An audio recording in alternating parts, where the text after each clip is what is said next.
નમસ્કાર. ગઈકાલે સુરત પોલીસની એક રીલ ખૂબ વાયરલ થઈ. એક તરફ સુરત પોલીસ માટે લોકો જય જયકાર બોલાવી રહ્યા છે, તો બીજી તરફ એક લવર મૂછિયાની આખી ગેંગ હતી જે હવે તોબા પોકારી ચૂકી છે કે સાહેબ જવા દો, હવે અમે આવું નહીં કરીશું. શું છે આખો મામલો તે જણાવવાનું છે ને આ રીલ કેમ વાયરલ થઈ ને વાયરલ થઈ એ તો સમજ્યા, પણ સુરતના ડીસીપીને ગુસ્સો કેમ આવે છે તેની પર આજે વિસ્તારમાં વાત કરવાના છે. આ વાયરલ રીલ તો તમે જોઈ જ હતી.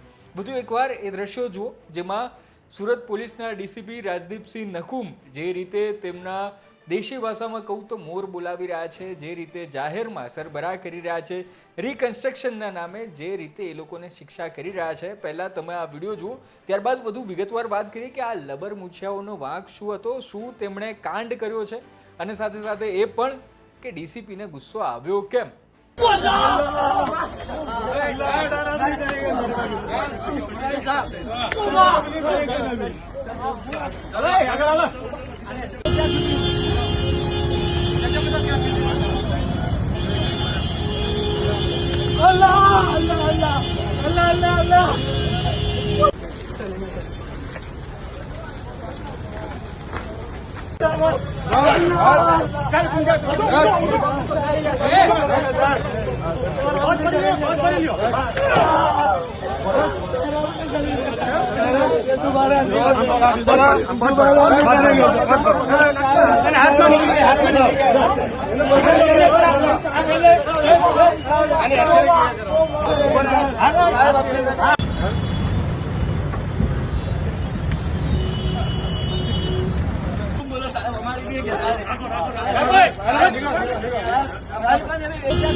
તો મૂળ વાત એમ છે કે સલાબતપુરા પોલીસ સ્ટેશનની હદમાં આ મામલો બન્યો હતો, જેમાં આ લબર મૂછિયાઓ છે તેમની સામે એટ્રોસિટીનો કેસ અને સાથે સાથે જે જોખમી કહેવાય તેવા સામાન એટલે કે ચપ્પુ જેવા ધારદાર હથિયારો પોતાની પાસે લઈને ફરતા હતા અને એક જણાને ધમકી આપી હતી અને મારવાની કોશિશ કરી હતી. તેના કારણે ડીસીપી રાજદીપસિંહ નકુમને ગુસ્સો આવ્યો અને તેમની આખી ટીમ ત્યાં પહોંચી હતી.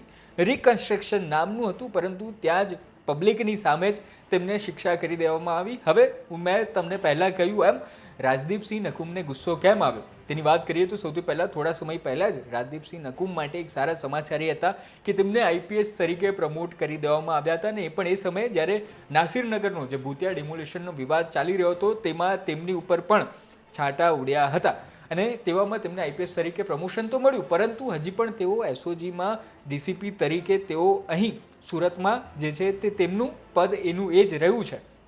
અને તેમણે જે આ ઘટના કરી છે, તેમણે જે માર્યા છે તેના થોડા સમય પહેલાં જ સુરતની અંદર 24 કલાકની અંદર જ 2 મર્ડર એક સાથે થયા હતા, એક જ વિસ્તારમાં થયા હતા, અને તે પણ કરનારા આવા લબર મૂછિયાઓ જ હતા. ટૂંકમાં સુરતમાં ક્રાઇમ ખૂબ વધારે વધી રહ્યો છે.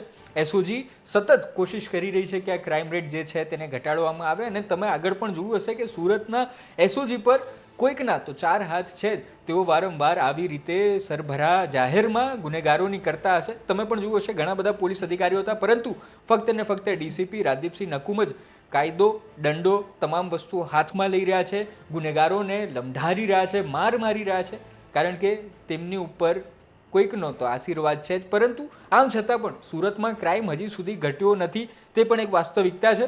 અને આવામાં જે લબર મૂછિયાઓ છે, જે રીઢા ગુનેગારો છે, તેમને તો સરખા કરી રહ્યા છે, પણ એ જેલની અંદર કરી રહ્યા છે. પરંતુ આ જે લબર મૂછિયાઓ છે તેઓ જે જાહેરમાં ચાકુની અણી પર લોકોને ધમકાવી રહ્યા છે, તેમને હવે શાનમાં સમજાવવા માટે એસઓજી સામે આવ્યું છે. રાજદીપસિંહ નકુમે દંડો હાથમાં ઉગામ્યો છે. હવે જોવાનું રહ્યું તેમનો આ રીલ જેટલી રીતે વાયરલ થઈ છે, આ લુખ્ખા તત્વો લબર મૂછિયાઓમાં આ રીલ કેટલી વાયરલ થઈ છે, અને ત્યારબાદ તેઓ સુધરે છે કે નથી સુધરતા, સુરતનો ક્રાઇમ રેટ ઘટે છે કે નથી ઘટતો તે જોવું રહ્યું. પરંતુ તેમણે આ જે રીતે કર્યું છે તેની સામે સુપ્રીમ કોર્ટે પણ આગળ લાલ આંખ કરી છે. થોડા સમય પહેલાં જ જે કાર્યકારી આઈજીપી હતા તેમણે પણ કહ્યું હતું કે આ રીતે આપણે જે ડીજીપી હતા, માફ કરજો, તેમણે પણ કહ્યું હતું કે આ રીતે જાહેરમાં રિકન્સ્ટ્રક્શન નથી કરવાનું.